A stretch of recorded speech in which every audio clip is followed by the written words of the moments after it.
Assalamualaikum warahmatullahi wabarakatuh. Bertemu di Suara Samaran di TV Nasional.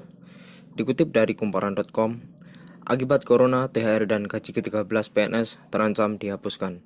Pemerintah hingga saat ini masih mempertimbangkan pencairan THR maupun gaji ke-13 bagi PNS di tengah pandemi virus corona. Menteri Keuangan Sri Mulyani mengatakan pertimbangan tersebut lantaran pendapatan negara yang diperkirakan menurun di tahun ini. Sementara itu, pemerintah mengguyur berbagai intensif untuk mempercepat penanganan virus corona dan menyebabkan defisit APBN 2020 diperkirakan bengkak hingga 5,07%. Sri Mulyani mengatakan, kami bersama Presiden Joko Widodo meminta kajian untuk pembayaran THR dan gaji ke-13 apakah perlu dipertimbangkan lagi, mengingat beban negara yang meningkat. Meski demikian, Sri Mulyani tak menjelaskan lebih lanjut apakah THR gaji ke-13 bagi abdi negara itu akan dipangkas atau ditunda pembayarannya.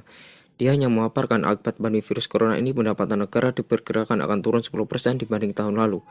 Secara rinci, penerimaan pajak yang dikelola oleh Ditjen Pajak akan turun 5,9%, sementara penerimaan bea cukai juga akan turun 2,2%. Sementara itu, untuk penerimaan pajak, proyeksi penurunan tersebut juga disebabkan oleh penurunan pertumbuhan ekonomi dan turunnya harga minyak global. Tak hanya itu, dalam menghadapi pandemi virus corona, pemerintah juga mengguyur intensif pajak bagi dunia usaha. Sedangkan penerimaan bea cukai turun tersebut juga disebabkan oleh dampak stimulus pembebasan bea masuk. Sri Mulyani mengatakan, penerimaan kita mengalami penurunan karena baiknya sektor mengalami penurunan yang sangat dalam, sehingga outlook kita di APBN 2020 untuk penerimaan harga bukannya tumbuh namun kontraksi.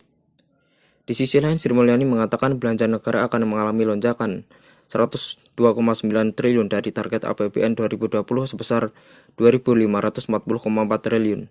Akibatnya defisit APBN 2020 yang ditargetkan sebesar 1,76% dari PBD atau sebesar 300,7 triliun akan melebar menjadi 853 triliun.